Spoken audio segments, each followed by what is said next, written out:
Hello everyone, आपके अपने YouTube channel Rajan's career private limited में आप सभी का स्वागत है। जैसा कि आपको पता है कि हम लोग एसएससी जीडी में हिंदी से संबंधित क्वेश्चंस को कंटिन्यू कर रहे हैं। आज हम लोग जो उसमें क्वेश्चंस बनाएंगे वो मुहावरे और लोकोक्तियों से संबंधित होगा। इसके क्वेश्चंस भी आपके एग्जाम में 2 से 3 देखने को मिलते हैं, जिनसे आज हम लोग क्वेश्चंस को देखते हैं। तो चलिए पहले देखते हैं। हमारा पहला प्रश्न जो है, इसमें आपको 2 शब्द देखने को मिलता है। एक होता है मुहावरा और दूसरा होता है लोकोक्तियाँ। तो मुहावरे से ये समझिएगा, किसी भी वाक्य का एक अंश होता है मुहावरा, और लोकोक्ति क्या होती है तो किसी भी लोक में या जन में प्रचलित होने वाली एक युक्ति या कहावत होती है। ठीक है, तो अभी हम लोग देखते हैं कि हमारा पहला प्रश्न क्या है। तो देखिए इसमें पहला क्या है, जिन ढूंढा ती पाइयां गहरे पानी पैठ, लोकोक्ति का अर्थ। तो ऐसा पहले तो आपको थोड़ा सा इसको समझिए कि क्या बोला जा रहा है। जिन ढूंढा ती पाइयां, ठीक है, 3 पाइयां, तो जो ढूंढेगा उसी को मिलेगा। क्या? गहरे पानी पैठ। तो देखिए होंगे, जब हम गहरे पानी में जाते हैं तभी तो हमें मोती मिलता है। तो ये हमारा लाइन था। अब इसका अर्थ देखते हैं। तो परिश्रम का फल गहरे पानी में मिलता है, परिश्रम का फल अवश्य मिलता है, परिश्रम का फल कभी कभी मिलता है, या इनमें से कोई नहीं। तो जैसे मैं आपको बोली कि जो खोजेगा उसी को मिलेगा, गहरे पानी में मोती।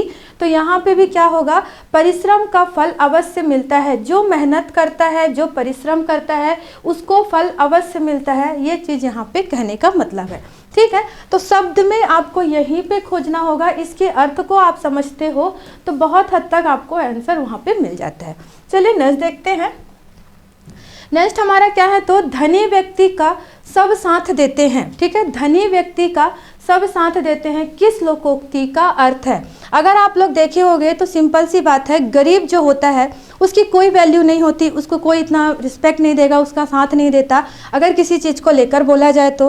पर जो धनी व्यक्ति होता है वो जो भी बोले वो सब सही है, ऐसा हम सुनते भी हैं, देखते भी हैं। तो इसका आंसर जो होगा वो देखते हैं।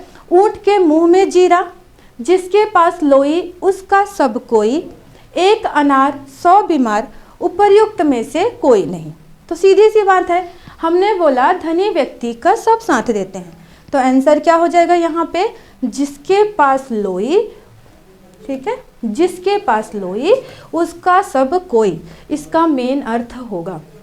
अगर यहाँ पे देखें तो नेक्स्ट हमारा एग्जाम्पल क्या दिया हुआ है, ऊँट के मुँह में जीरा। तो देखे होंगे ऊँट का जो आकार या शरीर बोलिए, उसका मुंह बोलिए, उसके में जीरा, तो मतलब बहुत बड़े इंसान को कुछ छोटी चीज़ दे दी जाए उसके लिए बोला जाता है।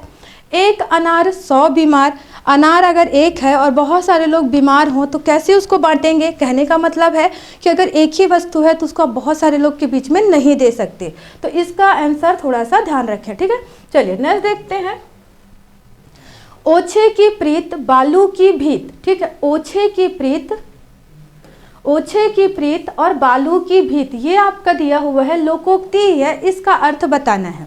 ठीक है, बिना अधिकार के अधिकार देना व्यर्थ है, निम्न विचार वाले से मित्रता उचित नहीं, नीच की मित्रता अस्थायी होती है, अयोग्य व्यक्ति से संबंध बनाना निरर्थक है।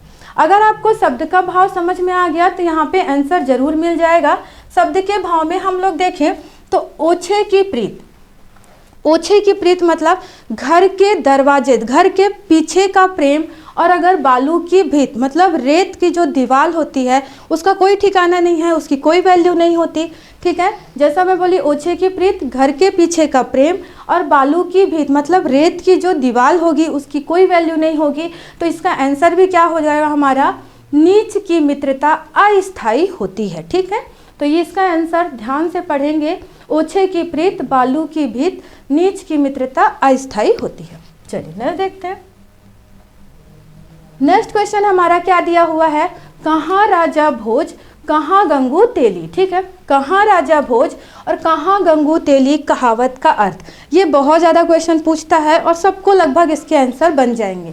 तो लिखा क्या है, उच्च का साधारण की तुलना, उच्च और साधारण की तुलना कैसी, निकट के गुणी व्यक्ति को सम्मान नहीं देना, केवल बाह्य प्रदर्शन, गुण के विरुद्ध नाम होना। ठीक है, तो कहाँ राजा भोज, कहाँ गंगू तेली। राजा भोज की बात किया जा रहा है, मतलब वो श्रेष्ठ हैं, और कोई तेली है जो गंगू तेली जिसका नाम है, तो वो निम्न है। तो सीधी सी बात है, उच्च और साधारण की तुलना कैसी, उनकी तुलना नहीं की जा सकती, होगा हमारा ए हो जाएगा। चलिए नेक्स्ट क्वेश्चन देखते हैं। नेक्स्ट क्या दिया हुआ है, आगे नाथ न पीछे पगहा, कहावत का सही अर्थ। ठीक है, आगे नाथ न पीछे पगहा, काम करने पर उतारू होना, एक काम से दूसरा काम होना, अपनी बुराई न देखना, किसी तरह की जिम्मेदारी ना होना। तो आगे नाथ और पीछे पगहा का इसका क्या मतलब है, किसी तरह की जिम्मेदारी ना होना, किसी भी तरह की, जिसके कोई आगे पीछे नहीं होता उसकी कोई जिम्मेदारी नहीं होती है, ये हमारा आंसर होगा। चलिए नेक्स्ट देखते हैं। नेकी कर दरिया में डाल, कहावत का सही अर्थ। नेकी कर दरिया में डाल, कहा भी जाता है कि आप अगर कुछ अच्छा करते हो तो उसको भूल जाइए, क्योंकि ज़रूरी नहीं है कि आप किसी के लिए अच्छा कर रहे हैं सामने वाला आपके लिए उतना ही अच्छा करे। तो ये कहावत ही ऐसी है कि नेकी करो और उसको भूल जाओ, दरिया में डाल दो। अब देखते हैं इसका आंसर, अपने पुण्य को नदी में विसर्जित कर देना, उपकार के बदले प्रत्युपकार की आशा ना करना, अत्यधिक परिश्रम कर थक जाना, किसी की भलाई कर उससे सहानुभूति जताना। तो देखिए इसका आंसर क्या हो जाएगा, उपकार के बदले प्रत्युपकार की आशा ना करना। प्रत्युपकार मतलब क्या होता है, दूसरे की उपकार करेगा वो, ऐसा कोई ज़रूरी नहीं है। ठीक है, तो इसका आंसर हमारा ऑप्शन नंबर बी होगा। चलिए नेक्स्ट देखते हैं। फूंक फूंक कर पैर रखना, कहावत का अर्थ है। फूंक फूंक कर पैर रखना, धीरे धीरे चलना, डर कर कदम रखना, सोच समझकर कार्य करना, या उपर्युक्त में से सभी।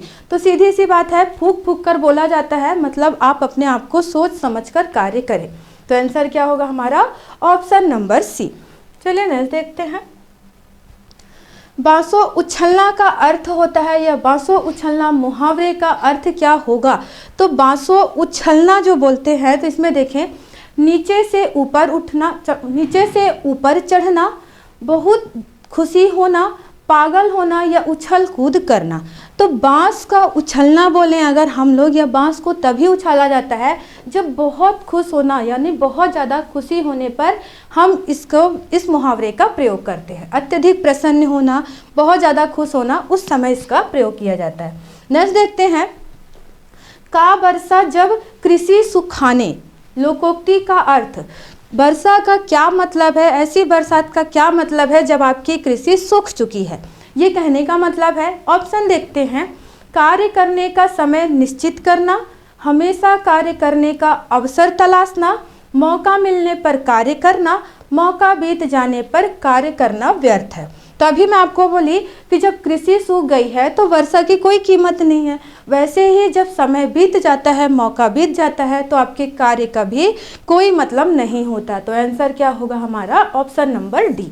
ठीक है, चलिए नेक्स्ट क्या है, लंगोटी में फाग खेलना का अर्थ। लंगोटी आपको पता है, और फाग मतलब होता है होली खेलना। ठीक है, तो लंगोटी में होली खेलने का क्या मतलब है। ऑप्शन देखते हैं। ब्रह्मचारी होना, तपस्या करना, पहलवानी करना, दरिद्रता में आनंद मनाना। तो लंगोटी में जिसके पास पूरे कपड़े ही ना हो, जो आधे कपड़े पहना है, या लंगोटी है जिसके पास, वो उसमें होली खेलेगा। इसका मतलब क्या है, दरिद्रता में आनंद मनाना। दरिद्रता में आनंद मनाना मतलब लंगोटी में फाग खेलना।